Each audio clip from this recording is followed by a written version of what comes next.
Hello everyone, welcome to our channel. రెండు తెలుగు రాష్ట్రాల్లోని పలు జిల్లాల్లో ఈ రోజు కురున్నటువంటి వర్షాలు వివరాల్లోకి వెళ్దాం. వాతావరణ పరిస్థితులు ఏంటి, ఏ జిల్లాలో వర్షాలు పడే అవకాశాలు ఉన్నాయి తెలుసుకునే ముందు మీరు ఇంకా మన ఛానల్ కనుక సబ్స్క్రైబ్ చేయనట్లయితే వెంటనే సబ్స్క్రైబ్ చేసి పక్కన ఉన్న బెల్ ఐకాన్ ని కూడా క్లిక్ చేసేయండి. ఇక లేట్ చేయకుండా వివరాల్లోకి కనుక వెళ్ళినట్లయితే ప్రస్తుతానికి బంగాళాఖాతంలో ఏర్పడినటువంటి ఉపరితల ఆవర్తన ద్రోణి ప్రభావంతో ఖమ్మం, సూర్యాపేట, నల్గొండ, వరంగల్, కరీంనగర్, హైదరాబాద్లోని పశ్చిమ ప్రాంతాల్లో తేలికపాటి నుంచి మోస్తరు వర్షాలు నమోదవుతున్నాయి.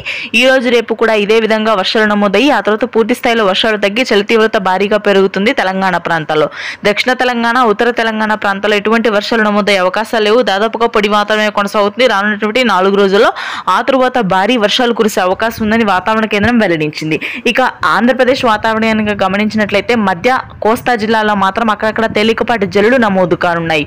ఉష్ణోగ్రతలు పూర్తి స్థాయిలో తగ్గి ఆకాశం మేఘావృతమై ఉంటుంది. పగటి సమయంలో చలి తీవ్రత పెరుగుతుంది. ఇకపోతే వర్షాలు మాత్రం గుంటూరు, కృష్ణా ప్రాంతాల్లో తేలికపాటి జల్లులు అక్కడక్కడ నమోదైతే శ్రీకాకుళం, విజయనగరం ప్రాంతాల్లో మాత్రం మోస్తరు వర్షపాతం నమోదవుతుంది. నెల్లూరు, ప్రకాశం జిల్లాలో రానున్నటువంటి 2 రోజుల పాటు భారీ వర్షాలు కురిసే అవకాశాలు ఉన్నాయి.